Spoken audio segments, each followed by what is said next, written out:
저는 시간 여러분과 함께 행복한 인생을 원하십니까? 하는 제목으로 은혜를 나누고자 합니다. 오늘날 많은 사람들은 행복한 인생의 기준을 권세와 부귀, 영화와 쾌락에서 찾으려 합니다. 그러나 여러분, 대통령이 되고 재벌 총수가 되고 연예인이 되었다고 해서 진정 행복하던가요? 우리가 때로는 저들을 부러워하지만 그들이 수치를 당하고 감옥에 들어가고 견디지 못하여 자살하고 온 세상에 손가락질을 받을 때 그들이 도리어 얼마나 불쌍하게 보입니까? 여러분, 성경에도 보면은 온 세상의 부귀영화를 한 손에 쥐고 누리던 솔로몬 대왕도 인생을 산 후에 마지막에 크게 후회하며 탄식하며 이와 같이 외칩니다. 전도서 1장 2절에 보면 전도자가 이르되 헛되고 헛되며 헛되고 헛되니 모든 것이 헛되도다. 해 아래에서 수고하는 모든 수고가 사람에게 무엇이 유익한가? 여러분, 그렇다면 진정 우리 인생이 행복한 길, 그것은 무엇일까요? 오늘 우리 말씀을 통하여 몇 가지로 나눠보고자 합니다. 첫 번째, 따라합시다. 행복의 근원, 하나님을 믿는 사람이 참 행복합니다. 여러분, 하나님은 복의 근원인데 행복의 근원이에요. 기쁨의 근원이에요. 우리가 하나님을 만나면 기쁨이 돌아옵니다. 하나님께서는 우리 인생들을 만들 때에 에덴 동산에 제일 먼저 두었잖아요. 에덴이라는 말이 뭡니까? 기쁨이란 말이에요. 그래서 하나님께서는 우리에게 기쁨과 행복과 축복을 주기 원합니다. 그 하나님을 만나고 하나님과 함께 살 때 참 행복이 우리 가운데 임하게 된다는 것입니다. 여러분, 금년 유엔에서 행복한 나라를 순위를 조사했어요. 4월 달에. 그래서 전 세계에서 가장 행복한 나라는 어디냐? 지난해와 마찬가지로 저 북유럽의 핀란드라는 나라였습니다. 4월 20일 CNN에 따르면 유엔 산하 자문기구인 지속가능발전해법 네트워크 SDSN에서는 전 세계 156개국 행복도 순위를 매긴 세계 행복 보고서 2019년을 발표했습니다. 행복 지수는 삶의 질과 연관된 6가지 요소를 기준으로 산정했는데, 여기 보면 소득, 자유, 신뢰, 기대 수명, 사회적 지원, 관용, 이런 것들이 포함되어 있었습니다. 이 보고서에 따르면 한국은 10점 만점에 5.895 점을 받아서 156개국 중에서 그래도 3분의 1 안에 드는 54위에 올랐습니다. 이것은 지난해에 비해서 순위가 3계단 상승했다는 것입니다. 그런데 여러분, 행복지수 상위국들을 보면은 전부 북유럽에 있는 나라들이 많습니다. 10점 만점에 7.769점을 얻은 핀란드가 1위, 그다음 덴마크, 노르웨이, 아이슬란드, 네덜란드, 스위스, 스웨덴, 이 밖에 뉴질랜드, 캐나다, 오스트리아가 10등 안에 드는 나라였습니다. 특히 핀란드는 지난해에 이어 올해도 6가지 요소에서 가장 행복한 나라 타이틀을 얻었습니다. 근데 여러분, 불과 3, 4년 전인 2015년도에 갤럽에서 회사에서 전화 인터뷰로 세계 행복을 조사했어요. 근데 그때는 남미에서 많은 나라들이 올라왔습니다. 그들은 내가 행복하다, 어떤 조건에 따지지 않고 6가지 이런 조건 따지지 않고 행복하지 말로만 했더니 가장 행복한 나라가 어디냐? 남미 파라과이입니다. 제가 있던 나라예요. 그 외에 많은 여러 나라들이 남미 나라도 행복하다. 근데 여러분, 가만히 보면은요, 조건을 따져서 보니까는 북유럽 쪽이 행복하다는 나라가 많았고, 감성적으로 물어보니까 남미 쪽이 많았어요. 근데 여러분, 놀라운 것은 북유럽 쪽에 세계 상위 랭크던 나라들 보면은 국기를 보면 깜짝 놀랍니다. 국기에 십자가가 다 들어가 있어요. 1위 핀란드 보면 파란 색깔의 십자가가 들어가 있습니다. 덴마크 빨간색의 십자가가 들어가 있습니다. 노르웨이, 아이슬란드도 십자가 들어가 있습니다. 스위스 십자가 들어가 있습니다. 노르웨이 들어가 있습니다. 스웨덴 들어가 있습니다. 이런 모든 북구 나라들 다 국기에 십자가가 들어가 있고, 그렇지 않은 나라도 뭔가 십자가를 형상하는 그런 그림이 들어가 있어요. 남미는 어떻습니까? 남미는 90%가 가톨릭이지만 하나님을 믿고 예수님을 믿는 나라예요. 결국 뭡니까? 여러 가지 조건적으로 봐도 십자가가 있는 나라들이 행복한 나라예요. 감성적으로도 하나님을 믿는 국민들이 행복한 백성이에요. 그러면 여러분이 행복하기를 원하면 절대적으로 십자가를 붙들어야 돼요. 하나님을 믿어야 돼요. 십자가를 붙들고 하나님을 사랑하고 하나님을 만나면 참 행복의 근원이 우리 속에 들어와서 우리를 행복하게 하고 축복되게 만들어 주는 줄로 믿습니다. 기쁨의 근원 되시는 예수를 위해 삽시다. 여러분, 솔로몬 왕도 아까 외쳤지 않습니까? 일생을 살고 보니 돈도 많이 벌어보고 국가들도 강력하게 만들어보고 온갖 건축물을 만들고 농사도 지어보고 뭐 온갖 걸 다 해봤어요. 그러나 헛되고 헛되며 헛되고 헛됐지만 나중에 행복의 비결을 발견합니다. 전도서 12장 13절에 보니까 다 함께 이래 결국을 다 들었으니 하나님을 경외하고 그의 명령들을 지킬지어다. 따라 이것이 모든 사람의 본분이니라. 사람이 본분만 충실하게 지키면요 행복이 오는 거예요. 그래서 우리 인류의 행복의 비결은 다른 게 아닙니다. 하나님을 만나고 복에 거는 하나님을 믿고 하나님을 섬기고 사는 것이 바로 행복의 근원이 된다는 것입니다. 자, 우리가 하나님 믿으려면요 회개 안 하면 안 돼요. 침례 요한이 제일 먼저 외친 복음이 뭡니까? 마태복음 3장 2절에 보니까 회개하라, 천국이 가까웠느니라. 죄에서 떠나고 우상에서 떠나고 하나님께 돌아오라는 것입니다. 여러분, 오늘도 하나님 아버지께서는 인류가 지으신 하나님, 인류의 아버지 되신 하나님, 인류의 생명과 복이 되신 하나님께로 돌아오기를 원하고 있어요. 여러분, 노란 손수건이라는 유명한 소설이 있습니다. 이건 한국 사람이 지은 게 아닙니다.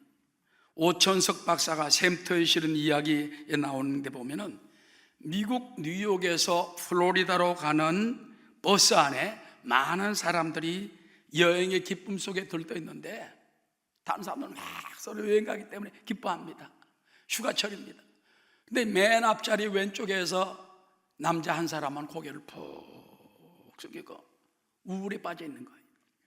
그리고 초조하고 뭔가 막 그냥 어쩔 줄 몰라 합니다. 근데 그 가운데 명랑한 아가씨가 가서 보고서 말을 걸었어요. 아저씨, 어디로 가세요?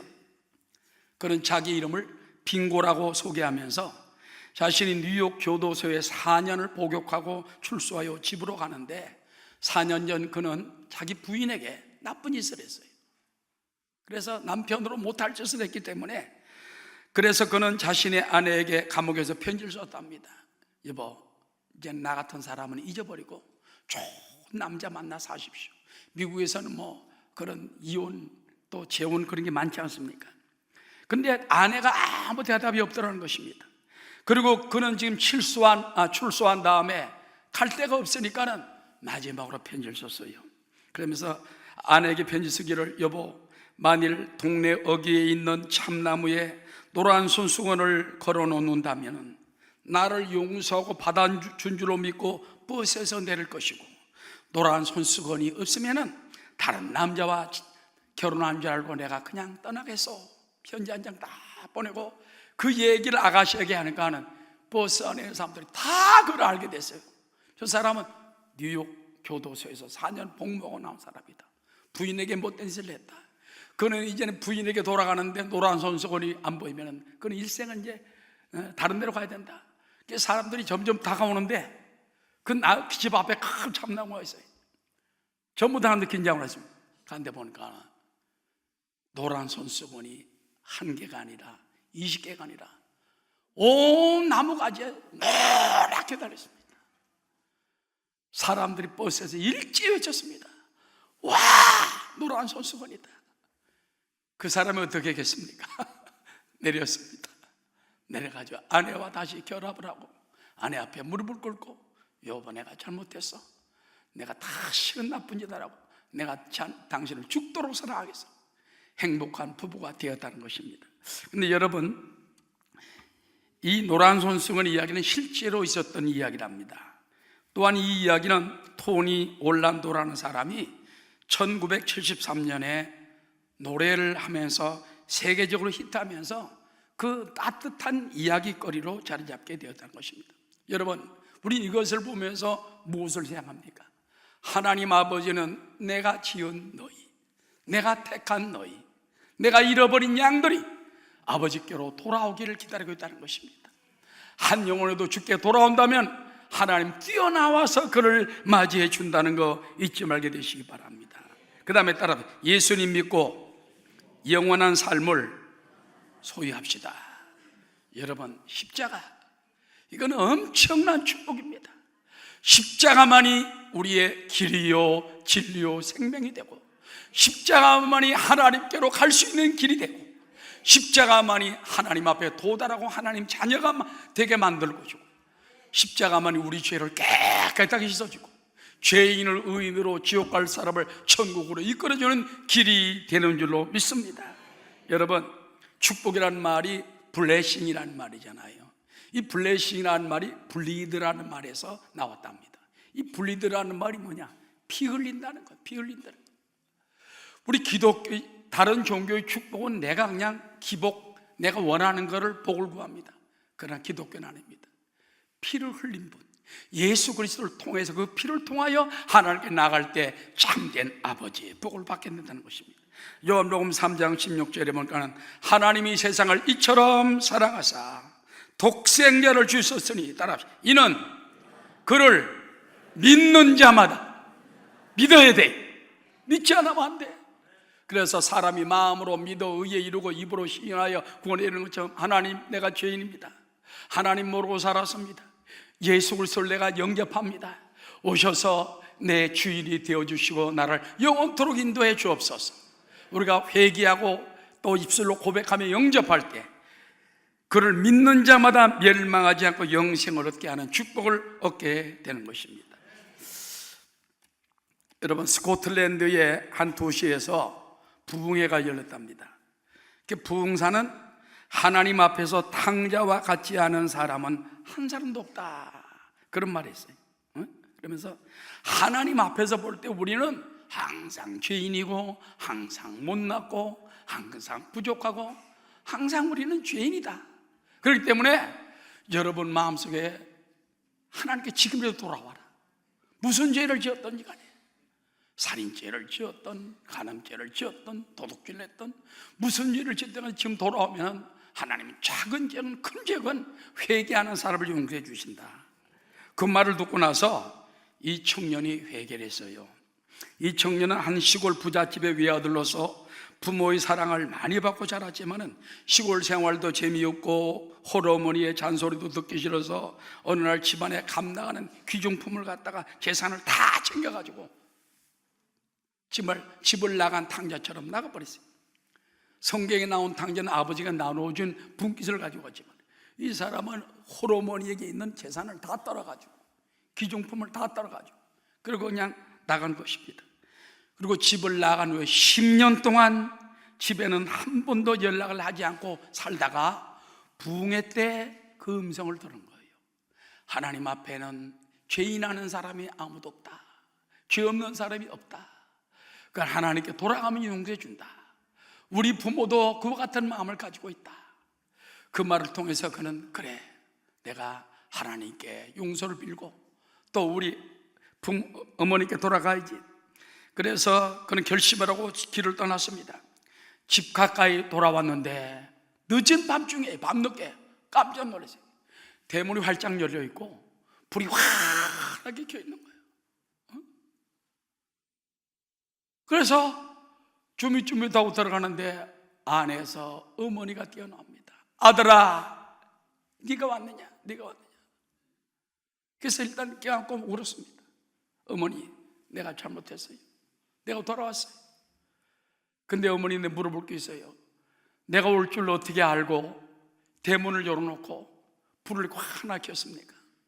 나는 네가 나가고 10년 동안 매일 밤 대문 열어놓고 매일 밤 불을 켜놓고 너를 기다리며 기도했단다. 네가 돌아오기를 기도했단다. 나중에 이 사람이 돌아와가지고 크게 회개하고요, 신학교를 들어가서 유명한 부흥사가 됐습니다. 그러면서 그분의 이름이 윌리엄 시몬스라는 유명한 부흥사가 되었다는 것입니다. 여러분, 오늘도 하나님은 우리를 기다리고 계세요. 밤마다 문 열어놓고 우리를 기다리시며 우리를 맞이해 주긴 주님 앞에 돌아오는 여러분 되시기를 주의 이름으로 축원합니다. 그리고 따라서 하나님을 섬기는 삶이 진정한 행복자입니다. 자, 오늘 신명기 33장 29절에 보니까 이스라엘이여, 이스라엘의 이름이 뭔지 알죠? 야곱이 하나님과 씨름해서 지니까 붙들어져 이긴 거예요. 너는 하나님과 겨루어 이겼다. 하나님이 져준 겁니다. 따라서 하나님을 붙드는 사람에게 져주기 원합니다. 여러분이 기도하면 져줘요. 여러분 울며 매달리면 져줘요. 그렇기 때문에 낙심하지 말고, 하나님은 우리를 이기려는 분이 아니 져주기를 원하는 분인 것입니다. 이스라엘이여, 너는 행복한 사람이로다. 야훼의 구원을 너같이 얻은 백성이 누구냐? 그는 너를 돕는 방패시오 내 영광의 가리시로다. 내 대적이 내게 복종하리니 내가 그들의 높은 것을 밟으리로다. 여러분, 우리가 은혜 받고 나면요, 하나님 섬기는 게 그렇게 즐거울 수가 없어요. 예배 드리는 게 그렇게 즐거울 수가 없어요. 그래서 막 교회만 생각하면 신바람이 나고 막 그냥 새벽에도 뛰어나고 주일날도 뛰어나고 주일학교 교사로 봉사하고 성가대로 봉사하고 그 다음에 봉사하며 여러 가지 봉사할 때 얼마나 기쁩니까? 그래서 여러분, 이 하나님 섬기는 기쁨으로 할 때 그게 바로 축복이 되는 것입니다. 유명한 정태기 교수의 내면 세계의 치유라는 책에 보면은 그 정태기 박사님 외국에서 직접 경험한 얘기입니다. 미국 친구 목사가 자신의 교회에 와서 설교해달라는 부탁을 해서 그 미국 교회를 찾아갔답니다. 근데 교회 입구에서 청소하는 한 사람과 마주쳤어요. 언뜻 보니까는 40대로 보이는 남자입니다. 그런데 그냥 교회를 청소를 하는데 막 신바람이 났어요. 그냥 막 신바람이 나가지고 막 쓸고 막 그러는 겁니다. 그래서 그 자기 친구 목사님을 딱 만나자마자 자네는 참 좋은 관리 집사를 두었네. 그랬더니 현관에서 청소하는 그분 관리 집사가 아니요, 그분은 세계적인 유명한 바우서 박사라네. 우리 교회에서 지난 40년간 장로로 수고하다가 이제는 은퇴하신 분이시지. 그분은 40대가 아니요, 지금 81살이라네. 그래서 알고 보니까 이 사람이 노벨상을 수상한 사람이에요. 세계적인 대학 총장이에요. 그런데 예수 믿고 나서 은혜 받고 난 다음에는 그 조그만 교회에서 40년 동안 장로로 생활하면서 지금은 은퇴하고 났는데도 열심히 쓸고따고 사니까 81살 먹은 장로님이, 우리 김윤태 장로님보다 훨씬 형님인데 40대로밖에 안 보일 정도로 그만 봉사하더라고 말이에요. 할렐루야. 그래서 도대체 당신이 나이가 이렇게 많은데 열심히 할 수 있는 건 무엇입니까? 내 안에 기쁨의 근원, 복의 근원 하나님이 계시기 때문입니다. 기쁨의 근원이신 하나님을 기쁘게 해드리면 내가 기뻐지거든. 여러분, 하나님을 기쁘시게 하는 여러분 되시기를 주의 이름으로 축원합니다. 예수 따라가며 복음 순종하면 우리 행할 길 환하겠네. 주를 의지하며 순종하는 자를 주가 늘 함께 하시리라. 의지하고 순종하는 길은 예수 안에 즐겁고 복된 길이로다. 여러분, 행복의 근원 하나님이 우리를 지으셨어요. 우리를 행복하기 원합니다. 오늘도 좋은 곳으로 주기 원합니다. 예수 십자가를 통하여 피를 흘려서 우리의 구원의 길을 다 열어놓았어요. 믿음으로 받아들이면 돼요. 믿음으로 영접하면 됩니다. 그 하나님을 사랑하고 하나님을 섬기며 살 때 매일매일 행복하고 매일매일 감사하고 매일매일 신바람 나는 삶이 될 줄로 믿습니다. 그런데 두 번째, 누가 행복한 인생입니까? 따라 사랑하며 사는 사람이 행복합니다. 어떤 사람 막 열심히 미워하는 사람이 있어. 사람도 미워하고 세상도 미워하고 국가도 미워하고. 따라 열심히 미워하지 말고 열심히 사랑합시다. 자, 그러면 사랑은 누구를 사랑하는 게 사랑입니까? 어떤 걸 사랑합니까? 우리나라 말로 말하면 사랑 하나 같은데요, 헬라 원어에 보면 사랑이 네 가지 의미가 있어요. 첫 번째는 에로스 사랑, 남녀 간의 사랑입니다. 두 번째는 부모 자식 간의 사랑, 스톨케 사랑입니다. 세 번째는 친구 간의 사랑입니다. 필레오 사랑입니다. 네 번째는 헌신적인 아주 희생적인 일방적인 사랑입니다. 바로 아가페 사랑인 것입니다. 여러분, 남녀 간의 사랑, 에로스 사랑도 하나님이 만들어 놓은 사랑이에요. 남녀가 서로 만날 때 플러스 마이너스가 부딪힐 때 전기가 뿌지직 일어나는 것처럼, 알았죠? 남녀 간의 사랑이 하나님이 주신 천례적인 사랑이에요.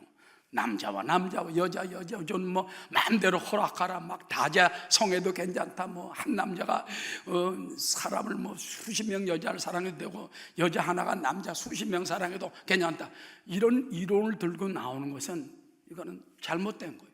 창조 섭리에 어긋나고 그건 여러분 절대 온전한 행복이 될 수가 없습니다. 그래서 우리가 부부간의 남녀간의 사랑을 이루어야 돼요. 하나님께서 성경에 보니까 남자 아담을 만들어 난 다음에 따라 혼자 독처하는 것이 보기에 좋지 못하여, 하나님이 딱 보니까 혼자 있으니까 외로운 남자가, 그래서 남자를 잠들게 하고 그 갈빗대를 뽑아서, 지금 생각하면 아유 뭐 그게 가능한가? 하나님은 가능한 거예요. 요즘 의학적으로도 앞으로 가능할 일이 있을지 몰라요. 그렇지만 아담을 잠들게 하고 갈빗대를 뽑아서 여자를 만들어서, 남자는 맨, 여성은 우먼, 그 뽑았기 때문에, 그래서 여성이 돼가지고, 그래서 아담이 여자를 보고 난 다음에 이는 내 뼈 중에 뼈요 살 중에 살이다, 그리고 영접하여 행복한 가정을 이뤘다는 것입니다. 할렐루야. 우리도 남녀간에 그래서 너무 오래 처녀 총각으로 오래 있지 말고 결혼하게 해달라고 기도하면 하나님이 시켜줘요. 여러분이 어떤 데 소원을 안 해서 그래. 소원을 안 해서 그래. 우리 사람도 젊어서부터 기도를 하니까 나 같은 사람 만났잖아. 여러분, 기도하면 하나님 짝을 다 맞춰주십니다. 그러므로 낙심하지 말고 좋은 짝이 있어요. 그런 말 있잖아요. 숟가락도 짝이 있고 뭐 신발 짝도 짝이 있는데 왜 짝이 없겠어요? 하나님이 반드시 좋은 짝을 줄 줄 믿고, 대중노래에도 보면요 전부 다 남녀간의 사랑 얘기예요. 뭐 방탄소년이네 뭐 아이돌도 보면 뭐 20대 10대 배는 전부 사랑 노래하고 그러잖아. 그게 90%. 왜 그럽니까? 남녀간의 사랑이 좋은 것이기 때문에, 하나님이 짝지어준 사랑이기 때문에. 그래서 남녀간의 부부간의 사랑, 서로 열심히 사랑하게 되시기를 주 이름으로 축원합니다. 경제학자 데이빗 플라워의 사랑의 경제적 가치 연구를 발표해 보면은 결혼은 예측 불가능한 불행을 막아주는 보험이 된다. 결혼은 보험이래요, 보험. 혼자 살다 보면 무슨 짓을 저릴지 모르기 때문에 죄송합니다. 그렇기 때문에 이게 보험으로서 가능하고, 가족이라는 전문 영역을 구축한다는 점에서 경제적으로 큰 이익이 되며, 결국 사랑으로 결혼하는 사람은 행복하다는 보고서를 그 경제학자가 냈다는 것입니다. 여러분, 부부의 사랑, 부부의 결혼, 부부의 가정은 그 숭고하고 가치가 높다는 거 잊지 말게 되시길 바랍니다. 그 다음에 부모 자녀 간에 여러분 가족적 사랑이 있으면, 왜 이렇게 딱 붙어가지고 안 나와? 죄송합니다. 네. 부모 자녀 간에 가족적 사랑이 있으면 행복합니다. 여러분, 부모의 사랑이 큰 힘이에요. 어릴 때 부모가 격려해주고 기도해주고 위로해주고, 넌 할 수 있어, 너에게 하나님 특별한 계획이 있을 거야, 끊임없이 말을 해주면 그 자녀들이 나중에 믿음으로 자라게 됩니다. 그러나 낙심을 주고 실망하고 취업하고 너는 틀렸어, 너는 끝났어. 자녀들이 비뚤어 줄 수밖에 없다는 것입니다. 에이브라함 링컨 대통령은 나는 어머니 때문에 성공했다 그랬어요. 에이브라함 링컨에게는 두 어머니가 있었어요. 자기를 낳은 어머니 믿음으로 키웠습니다. 어머니가 일찍 돌아가셨어요. 그 다음에 계모가 들어왔지만 계모는 훌륭한 분입니다. 그 아들 갖다 책을 많이 읽게 했어요. 책을, 학교도 그 당시 애들은 못 다닐 텐데 책을 많이 읽게 하고 유식한 얘기를 해줘가지고 어머니에게는, 친어머니에게는 영성을, 그 다음에 계모에게서는 치성을 이어받아가지고 나중에 대통령이 될 수 있는 바로 식견을 이루게 되었다고는 고백하고 있는 것입니다. 호주 가정협회와 찰스 스튜어트 대학 공동연구팀이 4살 미만의 어린아이 655명을 조사해 본 결과에 조부모, 할아버지, 할머니가 키운 아이들이 젊은 부모들이 키운 아이보다 훨씬 말도 잘하고 유아온 아이들보다 1:1 대화를 나눌 기회가 많아서 아이들이 다정다감하고 표현력이 뛰어나더라. 호주 가정학회에서 연구한 결과를. 그러니까는 할아버지 할머니하고 가까이, 또 길러달라고 너무 그러면 안 되고, 가까이 하면은 그만큼 애들이 감성이 풍부해지고 표현력이 많아지고, 왜 그런지 압니까? 부모는 화나면 쥐어박지만 할아버지 할머니는 잘 안 쥐어박잖아. 그래서 여러분, 그 자녀들이 할아버지 할머니 칭찬하고 이쁜 점만 보거든. 아이고 이쁘다, 아이고 훌륭하다, 아이고 너는 잘 될 거야.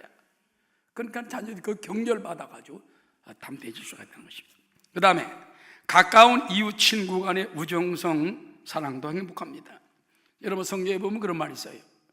친구를 위하여 목숨을 버리면 이보다 더 큰 사랑이 없다 그랬어요.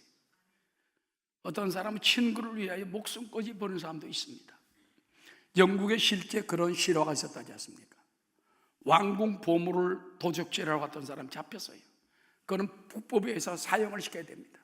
사형을 시키려고 하는데 이제 집행관이 말합니다. 너 마지막 소원이 뭐냐? 그랬더니 나 어머니를 한번 보고 싶소. 어머니가 눈이 멀어서 지금 시골에 혼자 계시는데 내가 이대로 사형당하면 평생 나를 기다리며 눈물 흘리며 살 텐데 내가 어머니 한 번만 보고 오게 해주시오. 너무 불쌍하니까 허락을 받았습니다.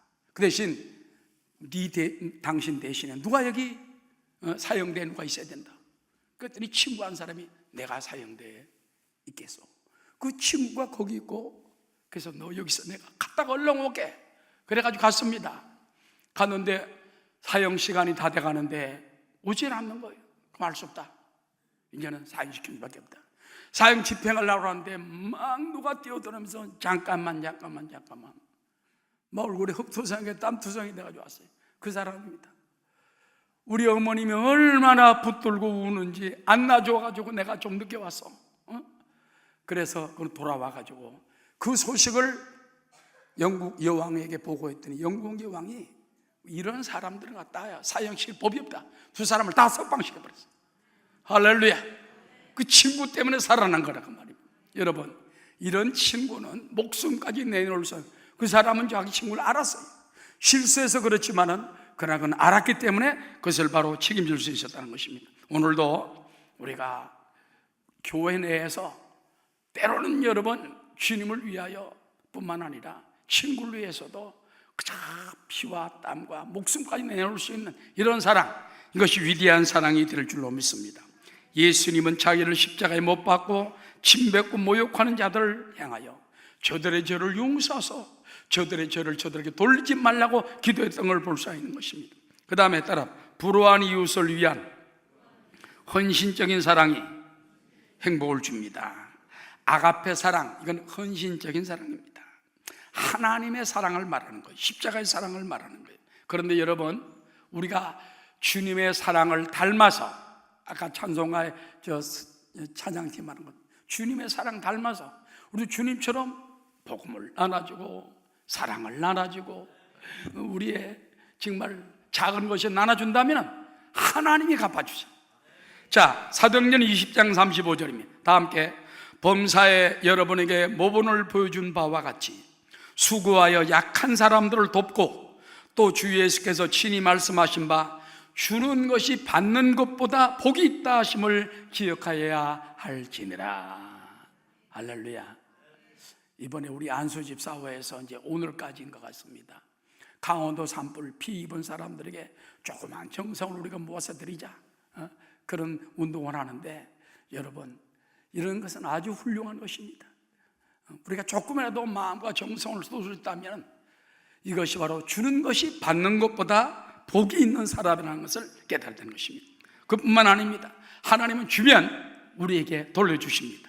누가복음 6장 38절 다 함께 주라 그리하면 너에게 줄 것이니 곧 후일이여 누르고 흔들어 넘치도록 하여 너에게 안겨주리라. 너희가 헤아린 그 헤아림으로 말미암아 너희도 헤아림을 도로 받을 것이니라. 아멘. 따라하시다. 사랑하는 사람은 행복합니다. 사랑하는 사람 되시기를 주 이름으로 축원합니다. 사랑은 언제나 오래 참고, 사랑은 언제나 온유하며, 사랑은 시기하지 아니하며, 자랑도 교만도 아니하며, 사랑은 모든 것을 감싸주고 바라고 참고 믿고 참아내며, 사랑은 영원토록 변함이 없다. 사랑은 언제나 오래 참고, 사랑은 언제나 온유하며. 할렐루야. 그 영원한 사랑을 마음에 품고 실천하며 사는 저와 여러분 되시기를 주 이름으로 축원합니다. 그 다음 세 번째입니다. 따라 스스로 자족하며 감사하는 사람이 행복합니다.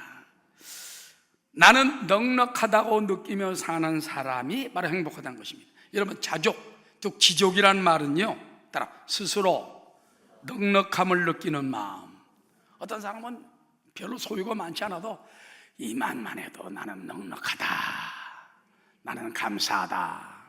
성경에 그런 말이 있습니다. 어떤 분이 기도를 하는데, 주여 내가 너무 부하게도 마시고 너무 가난하게도 마옵시고 적당하게 복을 주옵소서.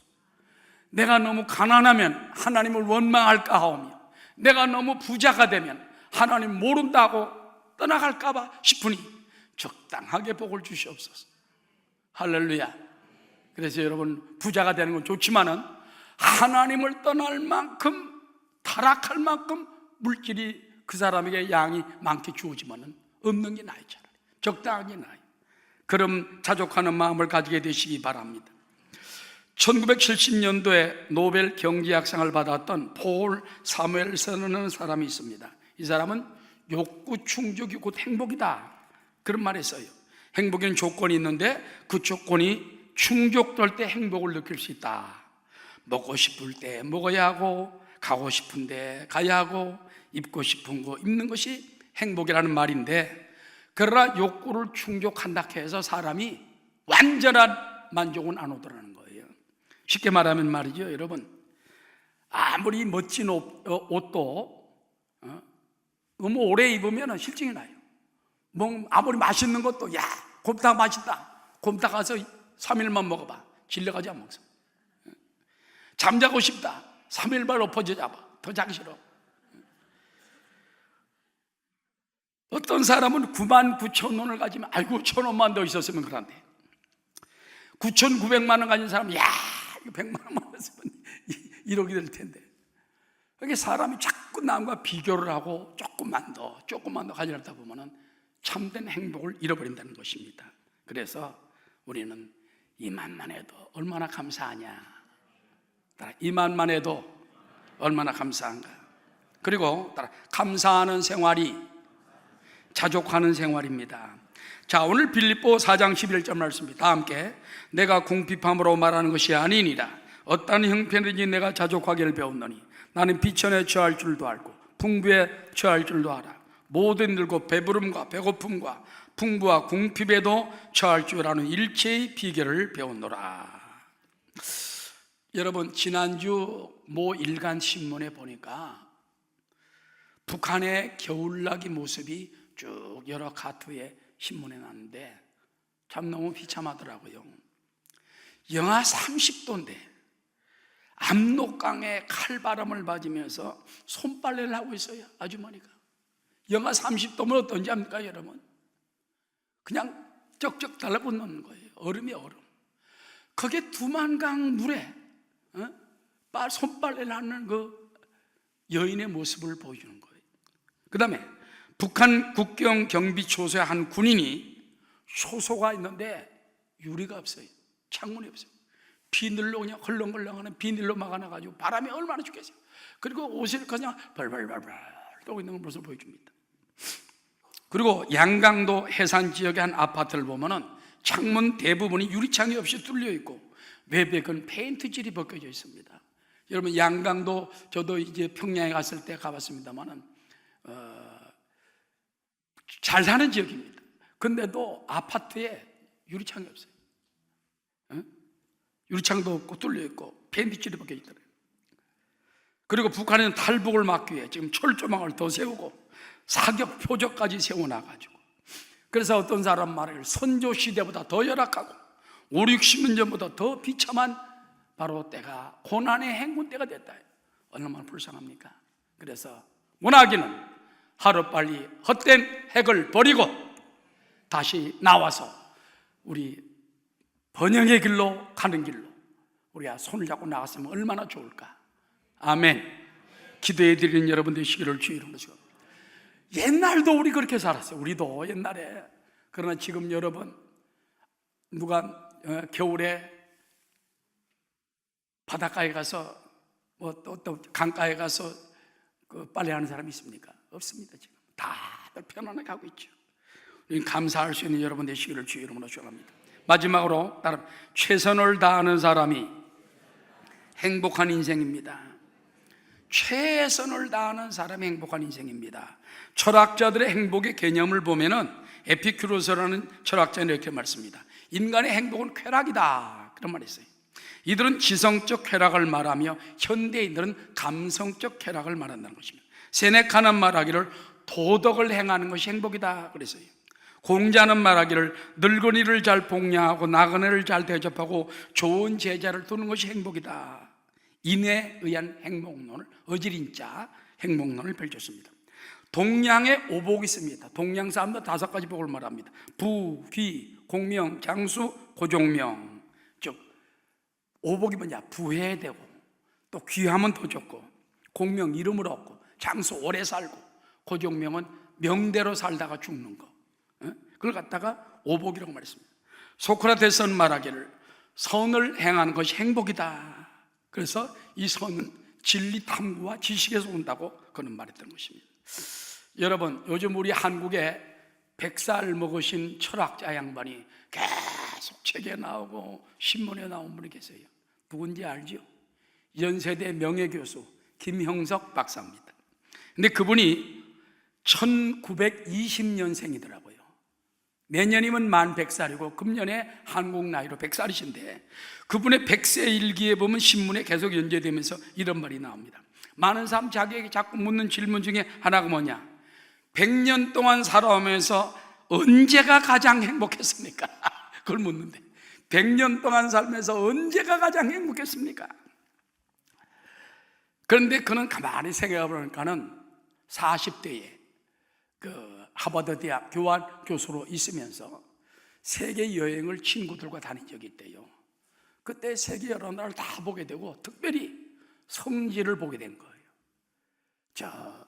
바이블 성지, 성경에 있던 성지를 쫙 보고 그 다음에 세계적인 신학자들이 있는 데 가서 그들의 강연을 듣는 거, 이걸 보고 나서 그때 그것이 가장 기억에 남고, 그 다음에 어떤 한 사람이 70대던 분이 최근에 충북 영동에 있는 분이 찾아와가지고 말하기를 자기는 100살이고 그분은 70대인데 그분이 공손히 절을 하면서 자기들이 60, 70년대 대학생 때 굉장히 힘든 세월을 보낼 때 김영석 박사님과 안병욱 교수 같은 분들이 계속 우리들에게 꿈과 희망과 소망을 불어넣어주고 믿음을 불어넣어줘서 우리가 견딜 수 있었다. 그래서 얼굴 제가 처음 뵀지만 이렇게 왔기 때문에 너무너무 감사한다. 이것이 자기가 가장 행복했다는 것입니다. 할렐루야. 사람은 보람이 있어야 돼. 보람 있는 삶이 되시기를 주의 이름으로 축원합니다. 여러분, 최선을 다하는 삶은 자기 의무를 다하고 최선을 다함이 행복입니다. 아리스토텔레스와 플라톤은 자기의 의무를 다하는 것이 행복이다 그랬습니다. 여러분 알죠? 지미 카터 대통령이 청년 장교 시절 때 약간 굉장히 상관되는 분이 사령관이 불렀습니다. 그런데 그에게 말했습니다. 너는 왜 최선을 다하지 않느냐? 네가 최선을 다했다면 할 수 있을 거 아니냐? 이것이 평생의 교훈이 돼가지고 카터는 그때부터 결심을 하고 나는 베스트, 나의 최선을 다하겠다. 그럴 때 그는 대통령까지 되었고, 대통령이 끝난 후엔 더 존경받는 사람이 되었다는 것입니다. 할렐루야.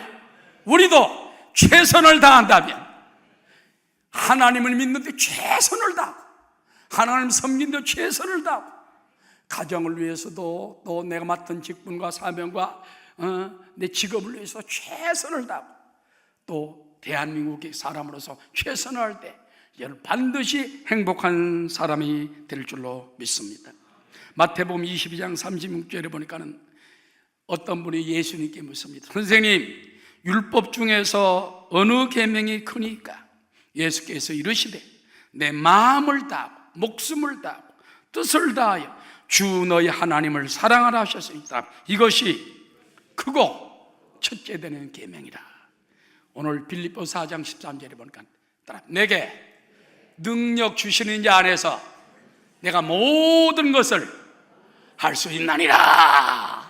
하나님이 내 안에 계시고 나와 함께 계시고 나를 도와주시고 나에게 능력을 주시기 때문에 나는 할 수 있다, 하면 된다, 해보자, 그런 마음을 가지고 나갈 때 여러분 행복한 사람이 될 줄로 믿습니다. 결론적으로 우리가 행복한 인생이 될 수 있습니까? 예, 있습니다. 행복의 근원 하나님을 모시고 하나님과 동행하며 하나님을 따라가며 순종하며 살 때, 섬기며 살 때 반드시 행복합니다. 그리고 여러분 사랑하시기 바랍니다. 하나님을 사랑하고 이웃을 사랑하고 가정을 사랑하고 부부간에 사랑하고 또 나보다 못한 사람도 사랑하고, 이 사랑할 때 여러분은 행복해지는 것입니다. 그리고 여러분 스스로 자족할 줄 아는 마음, 넉넉한 마음을 가지고 살고, 그 다음에 최선을 다하는 삶이 될 때 이 땅에서 내세에서 참 행복한 인생이 될 줄로 믿습니다.